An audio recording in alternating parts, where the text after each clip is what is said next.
നുസ്രത് ജഹാൻ, ഈ കേരള രാഷ്ട്രീയം ഇങ്ങനെ അങ്ങ് ദേശീയ രാഷ്ട്രീയം വളരെ കൃത്യമായി വിലയിരുത്തുന്ന ഒരാളാണ്.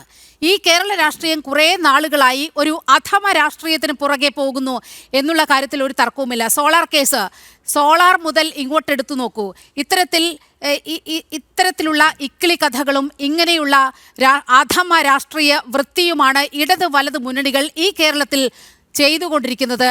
ഇതിനൊരു മാറ്റം വരണ്ടേ യഥാർത്ഥത്തിൽ? അതെ, തീർച്ചയായിട്ടും. പറയാനുള്ളത്, ദൂരെ നിന്ന് നോക്കി കാണുമ്പോൾ കേരള രാഷ്ട്രീയത്തിന് വളരെ അവിഹിതമായ കഥകൾ മാത്രം കാണുന്ന മീഡിയകളിലൂടെ നമ്മൾ യൂട്യൂബിലും കാണാൻ വേണ്ടി അവസരം ഒരുക്കി കൊടുക്കുന്നു.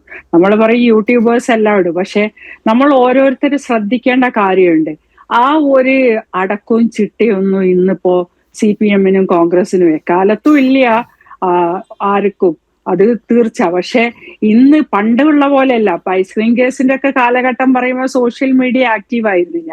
പക്ഷെ നമ്മൾ സോളാർ തൊട്ട് കണ്ടു. ഇതിലെല്ലാം വന്നിട്ട് പിന്നെ വരുമ്പോ എല്ലാം വളരെ മോശമാണ്. ഈ വോയിസും അവര് പറഞ്ഞതും എല്ലാം ഇങ്ങനെ നമ്മൾ കേട്ടോണ്ടിരിക്കുക. കേൾപ്പിക്കുന്നവരെ മാത്രം പറഞ്ഞിട്ട് കാര്യമില്ല. ഈ നേതാക്കന്മാര് ജനപ്രതിനിധികളായി രാജ്യത്തിന്റെയും ജനങ്ങളെയും സേവിക്കാൻ വേണ്ടി പൊതുസമൂഹത്തിലേക്ക് ഇറങ്ങി വരുന്നവന് ഒരു വൃത്തിയും വെടുപ്പൊക്കെ വേണം, ഇച്ചിരിയെങ്കിലും. അവര് ഈ സോഷ്യൽ മീഡിയയിൽ എവിടെ ചാറ്റിന് പോയാലും ചാറ്റ് ചെയ്താൽ അത് റിട്രീവ് ചെയ്തെടുക്കാനുള്ള സംവിധാനമുള്ളതാണ്.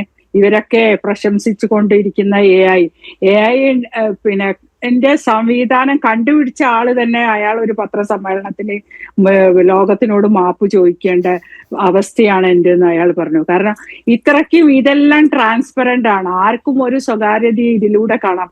പലതും നമ്മൾ കണ്ടു. ഒരു കേരള രാഷ്ട്രീയത്തിലെ ഏറ്റവും വീഡിയോകൾ വരെ നമുക്ക് കാണേണ്ട അവസ്ഥ വന്ന ഒരു ജനതയാണ് ഇന്ന് കേരളം. വേറെ ഒരു സംസ്ഥാനത്തിലുള്ള ആൾക്കാർക്ക് ഇതിനൊന്നും സമയമില്ല. ആ ഒരു കാര്യത്തിന് എന്തുകൊണ്ട് തീർച്ചയായിട്ടും ഇപ്പൊ കേസ് വന്നു കഴിഞ്ഞാൽ കേസ് എടുക്കാത്തോട് ഒരു കേസ് കൊടുത്തിട്ടില്ലെങ്കിൽ എടുക്കാൻ ചാൻസ് ഇല്ല പറയണു.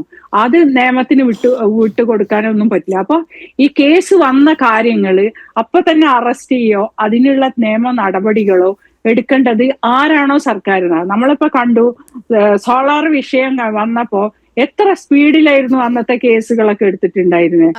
അന്നത്തെ ആ സർക്കാരിനെ ഇറക്കാനുള്ള ദിവസം ഇങ്ങനെ ടാർജറ്റ് ഇട്ടിട്ട് 1 hour to hour അതിന്റെ ടാർജറ്റുകൾ പോയിരിക്കണം നമ്മൾ കണ്ടു. എത്ര പെട്ടെന്നാണ് അതിനെല്ലാം തകിടം മറിച്ച്. അപ്പൊ ഇതിലൊക്കെ ഒരു പെയ്ഡ് രാഷ്ട്രീയം തന്നെയാണ് നമുക്ക് കാണാൻ പറ്റുന്നത്. അതെല്ലാവർക്കും തികച്ചും തീർത്തും മനസ്സിലായി. കാരണം ഒരു പെണ്ണിന്റെ ഫോണ് കൊണ്ട് അല്ലെങ്കിൽ ഒരു പെണ്ണിന്റെ വോയിസ് കൊണ്ട് തകരുന്നതാണോ LDF UDF രാഷ്ട്രീയം എന്നാണ് ഇപ്പൊ ചോദിക്കാനുള്ളത് കേരളത്തിലെ. കാരണം അവരാണ് തകർക്കുന്നത്. ആരാണ്? ഒരു പെണ്ണാണ് മന്ത്രിസഭ താഴെ ഇടുന്നത്. എപ്പോഴും ഇതിന്റെ പ്രശ്നങ്ങൾ വരുന്ന അവിടെയാണ്. ഇവർ രണ്ടു കൂട്ടരിലും കണ്ടു. പിന്നെ സ്വപ്നന്റെ കേസ് വന്നു. അപ്പൊ മറ്റൊരു അതിന്റെ വോയിസുകളും റെക്കോർഡുകളും ഇത് ഒരു സംഭവം, ഇതിങ്ങനെ ഒരു ശൃംഖലയായി മാറിക്കൊണ്ടിരിക്കുന്നത്. ദേശീയ രാഷ്ട്രീയത്തിൽ ഇവിടെ എത്ര നമ്മൾ പറയും എത്ര വിദ്യാഭ്യാസവും എല്ലാത്തിലും ഉന്നമനത്തിലും എത്തിയിട്ടുണ്ടെങ്കിലും നമ്മൾ വളരെ പിന്നോട്ടാണ് കൾച്ചർ. ആ ഒരു സൊസൈറ്റിയിൽ എങ്ങനെ ബിഹേവ് ചെയ്യണം, അറ്റ്ലീസ്റ്റ് ഒരു ജനപ്രതിനിധിയെങ്കിലും നമ്മൾ ഈ ലോകത്തിന്, നമ്മളെ കുഞ്ഞുങ്ങളോടും ഈ ലോകത്തിനോട് കാണിച്ചു കൊടുക്കുമ്പോൾ ഇവര് അപമര്യാദയായി പ്രേമിച്ച പെണ്ണിനെ ഇട്ടുപോണ കഥ, ഇതൊക്കെ രാഹുലിന്റെ അല്ലാന്ന് രാഹുൽ ഒരിക്കലും പറഞ്ഞിട്ടില്ല. ഇതൊന്നും ഫാബ്രിക്കേറ്റ് ചെയ്ത് ഒരു പെണ്ണിനും വേറൊരാൾക്കും ഉണ്ടാക്കാനൊന്നും പറ്റില്ല. എത്ര ആയാലും ഒരു പെണ്ണ് ഗർഭമുണ്ട് പറഞ്ഞ് മോശമാവാൻ ഒരിക്കലും പുറത്തേക്ക് ഇറങ്ങി വരൂല. ഒരു പരിധി വരെ കാത്തിരിക്കും ഏതൊരു പെണ്ണെന്നാണ് എനിക്ക് തോന്നുന്നത്. അപ്പൊ ഇത്രയും നീചമായി ഇത്രയും ഒരു പെണ്ണിനോട് ഒരു സ്നേഹം കാണിക്കാണ്ടാണല്ലോ പ്രേമം എന്ന് പറഞ്ഞ് പ്രേമം. ഇപ്പൊ വിദേശ രാജ്യങ്ങളിലൊക്കെ പ്രണയങ്ങളും ലിവിങ് ടുഗദറൊക്കെ നടക്കുമ്പോ ഇതുപോലുള്ള ഇഷ്യൂസ് ഇല്ലല്ലോ. ഇത് ശരിക്കും കല്യാണം, നമ്മളെ കൾച്ചർ എന്ന് പറഞ്ഞാല് കല്യാണം കഴിച്ച് കൊണ്ടുപോകുന്ന ഭർത്താവിന്റെ കൂടെ ജീവിക്കുക എന്നുള്ള ആ ഒരു ഇതിൽ നിൽക്കുന്ന പെണ്ണുങ്ങളാണ് ഇന്നും സ്ത്രീവർഗങ്ങള് ഇവിടെ ഉള്ളത്. എല്ലാവരും 90% സ്ത്രീത്വത്തിനും അത് തന്നെയാണ്. ഒരു കുടുംബം, ഭർത്താവ് പ്രേമിച്ചവനെ തന്നെ കല്യാണം കഴിക്കുക, അവന്റെ കുട്ടിയെ പ്രസവിക്കുക എന്നൊക്കെ ഉള്ള ഒരു സ്ത്രീത്വത്തിന്റെ, ഭാരതീയ സ്ത്രീന്റെ ഒരു അവകാശം അത് എങ്ങനെയെങ്കിലും അങ്ങനെ തന്നെ പിടിച്ചു നിൽക്കണം എന്ന് വിചാരിക്കുന്ന ഒരു ജനതയാണ് വേദനിപ്പിക്കുന്നത് എന്നുള്ളത് വളരെ വിഷമാണ്. കാരണം ഇനിയുള്ള പെൺകുട്ടികൾക്ക്, ഇനിയുള്ള ന്യൂ ജനറേഷൻ അവർക്ക് വരുന്നവർക്ക് ഈ ഡോക്ടർ ആണിനോട് നുസ്രത് ജഹാൻ, ഉള്ള ഇതിൽ ഇതിൽ ഇത് രാഷ്ട്രീയ വേട്ടയാണ് എന്നാണ് നമ്മുടെ ഈ ചർച്ചയിൽ പങ്കെടുത്തുകൊണ്ടിരിക്കുന്ന കോൺഗ്രസ് പ്രതിനിധി പറഞ്ഞു വെക്കുന്നത്. ഇതെങ്ങനെ രാഷ്ട്രീയ വേട്ടയാകും?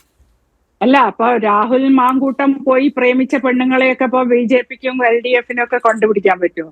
അവരെന്നെ മുന്നോട്ട് വന്നോണ്ടല്ലേ നമ്മൾ കണ്ടില്ലേ. ഈ ആരുടെയും പ്രേമിയും സ്വകാര്യതയും ഒന്നും അവര് തന്നെ പറയാതെ പുറത്തറിയില്ല. അത് വലിയൊരു കാര്യമാണ്.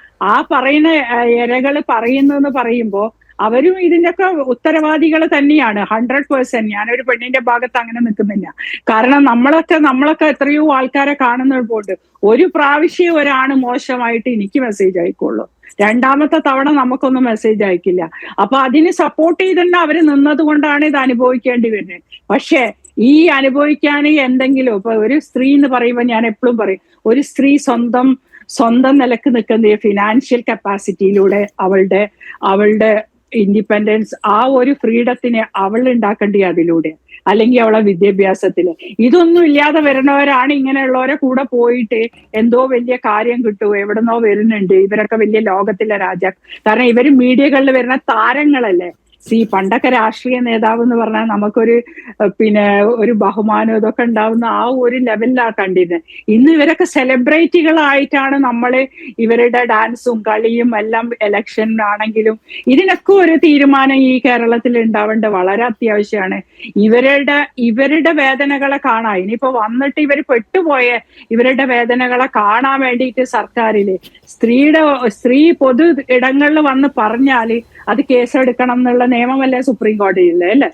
അപ്പൊ അതിന് പോലും തയ്യാറാവാണ്ട് പെണ്ണിനെ കുറ്റപ്പെടുത്തുക എന്നുള്ളത് മാത്രം ഇവരെ സൈഡിൽ നിന്ന് വന്ന് ഈ ഒരു രാഷ്ട്രീയം ഇന്നിപ്പോ C കൃഷ്ണകുമാറിന്റെ പേരിലുണ്ടായി. അത് അങ്ങനെ ഒരു അങ്ങനെ ഉണ്ടെങ്കിൽ ഇത് രാജീവ് ചന്ദ്രശേഖരനല്ല പരാതി കൊടുക്കണ്ടേ. രാജീവ് ചന്ദ്രശേഖരൻ പോലീസല്ല. അങ്ങനെ ഉണ്ടെങ്കിൽ നിയമത്തിന്റെ മുമ്പിലാ പോവണ്ടേ. ആ പെണ്ണിന് ധൈര്യം ഉണ്ടെങ്കിൽ അവിടെ പോയി അതിൽ പറയുന്നത് അത് നിയമവഴിയിൽ വളരെ കൃത്യമായി സർക്കാർ ഇടപെടലുണ്ടായി, കോടതി തന്നെ തള്ളിക്കളഞ്ഞ കേസാണ്. അപ്പോൾ ആ വഴിക്ക് പോകാൻ കഴിയില്ല. ഇതിൽ വലിയ ഗൂഢാലോചനയാണ് കാണുന്നത്. BJP സംസ്ഥാന അധ്യക്ഷന് മെയിൽ അയക്കുക, അത്തരത്തിലൊരു വാർത്ത ക്രിയേറ്റ് ചെയ്യുക, ഇത് ബോംബാണെന്ന് വരുത്തുക, അവസാനം അത് നനഞ്ഞ പടക്കമായി അവശേഷിച്ചിരിക്കുന്നു. അതാണ് പാലക്കാട് നമ്മൾ കണ്ടത്.